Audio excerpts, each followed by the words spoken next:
The Wolverines win this game 81-46. Patrick Young. Yes, sir. What in the heck happened in Ann Arbor? What's your takeaway? Well, what happened is I just can remember back in my days, early on in my college career, we lost to Jacksonville University at home. And it was just one of those games. It was a noon game. All the excuses you could think of. We didn't really want to play that early. It was like a Sunday.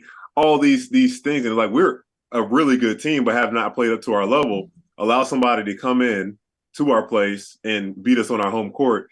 And man, the practices, the mindset, everything that Coach Donovan brought to us to reframe our mindset, to challenge us.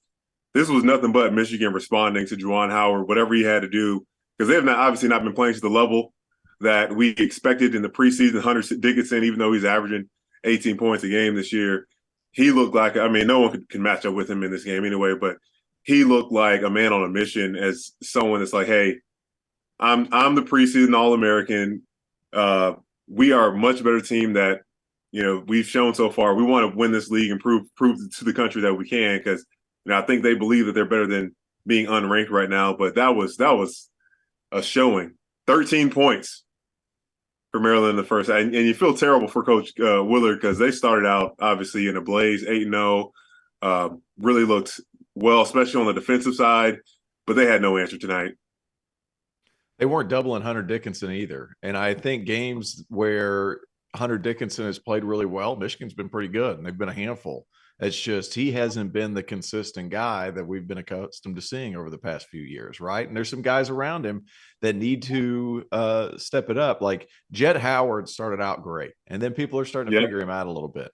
But Hunter Dickinson, when he shows up and he really feels like getting out there and playing, he had 32 and 12 tonight. And he can shoot the three ball too. Yeah, and he's tough. He's tough. But the thing is, if he's not scoring when people aren't doubling, exactly, that's hard. And then when people are doubling, that's when some of those other guys need to be able to make shots.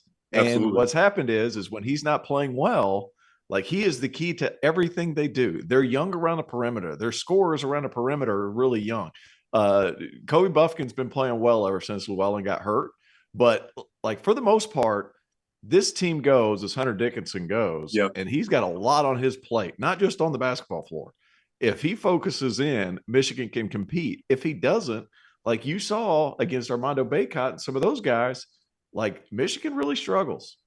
What do you attest to the Jet Howard when you say, explain to the fans when you mean he's been figured out? Why is he not able to light it up as he did early on? Well, he's still averaging 15. But for example, like you put somebody lengthy on him, you don't let him get in closeout situations. Like he's still got some wiggle to his game, but he's best whenever guys are hitting him on a closeout and people are flying at him, right? Like if he's able to do that and then either knock down shots or attack closeouts, it's a lot different. You got to knock down shots. Yeah, he can knock down shots. And that comes back to, can Hunter Dickinson create double teams? Because they don't necessarily have a guy who's getting into the lane at will. Here's my question, T.O. It's January the 1st, all right? Right. And Michigan, through all the ups and downs of last season, which included a brawl and a melee that rocked the college basketball world. Remember, everybody thought that Michigan season was over after that game against Wisconsin, that they wouldn't be able to recover. They made the Sweet 16. Where does Michigan fall in the Big Ten pecking order for you? And how much stock do you still have in them in terms of what they could do in March? It all depends. It's all up to him, right? Like they're still right in the middle of the conference, in my opinion. I don't think they're at the level of a Purdue and Ohio State or Wisconsin. I think those are the clear-cut top three. They are in that second tier, along with Penn State, along with Rutgers, along with Illinois at this point, who has been fine, 0-2 in conference, but they've been fine throughout. And Indiana? Yeah, Indiana too. Sorry. That middle of the Big Ten it's really congested. And I watched the show with Goodman and Hummel the other day. They had a hard time differentiating between the bunch. Like that second tier, the middle part of the Big Ten, like it's just a hodgepodge of different styles and different teams. And I feel like Michigan's at the bottom part of that second tier.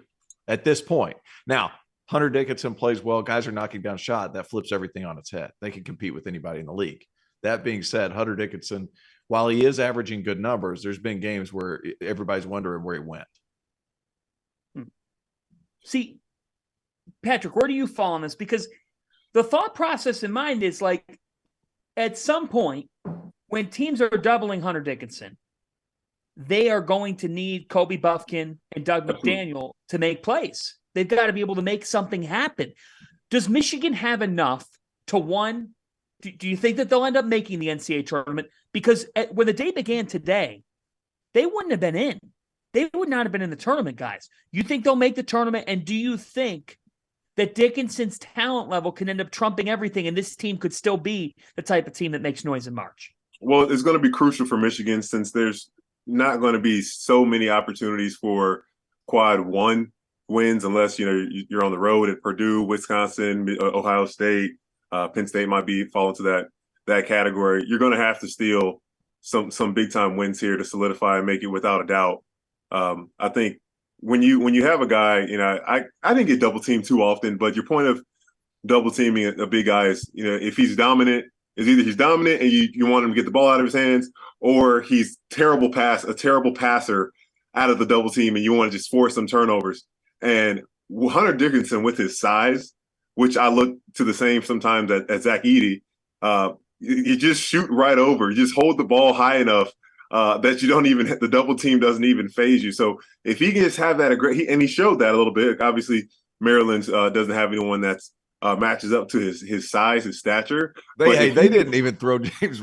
They didn't even throw Reese a life vest or anything. Like a no, life, and I don't understand. Nothing. They're like, "Hey, dude, you got him. Good luck." Good luck. He's got you by 4 inches and 60 pounds. Good luck. Guard him. There were a few times that he someone maybe came to help late, but it's almost as if that person's not there. So he's going to need to be the guy that sometimes can just go through and not allow a double team to phase him. But also, yes, he's going to need help to create that disadvantage somewhere. If somebody comes in on his dribble, he swings it out, and it opens up the opportunity for paint touch for the outside game to open up, and those are usually better shots. So when it touches the paint and gets back out, the percentage drastically increases for those types of shots. And he's motivated every time he plays Maryland too, because Maryland didn't recruit him. Right. That's a big thing as well. Like he showed up, they start out 18-1 or something. And he's talking trash. We need that Hunter Dickinson every game. Find a way to rev yourself up like that every game. And it doesn't have to be 30-12 or whatever. No. 20 and we're asking a lot, but he has shown us that he's capable of doing 20-10, 20-8, 18-12. Things like he has to be along those lines for Michigan to be there. And they can be there. The pieces around him are fine as long as he's that main guy. That's the problem. If he's been the main guy, like Armando Bacot, who's shorter, doesn't weigh as much, he handed him his ass on a plate. Like that's just what happened. Like if he's what it is, bro. Yeah, he did. You gotta call like you see it. Yeah, and if he's there every night, Michigan's a contender. If he's not, he's been inconsistent. It's going to be hard. But to me, guys, Maryland went about the game plan the wrong way. They went about the game plan the wrong way. And look, it's easy to say. I think when they woke up, they went about the game plan the wrong way because who was there? Yeah, nobody. I mean, they I don't know where they went out in Ann Arbor, but it seems like they did because my goodness, you want to talk about a hangover? I mean, you go down 17-0. 17-0. I mean, did Michigan football die so Michigan basketball could live? Yeah. I'm not sure. It was rebirth. But man, did it seem like it today? I mean, and Maryland, like, it's interesting because they got off to such a strong start to the year, and they've got balance, and I think that they're still going to figure things out. But you get off to a strong start to the year, nobody in the Big Ten is looking at that, and that's not striking fear into those guys. And you could just tell because they have gotten a rude wake up call, T.O., in Big Ten play thus far. Now with their fourth loss today.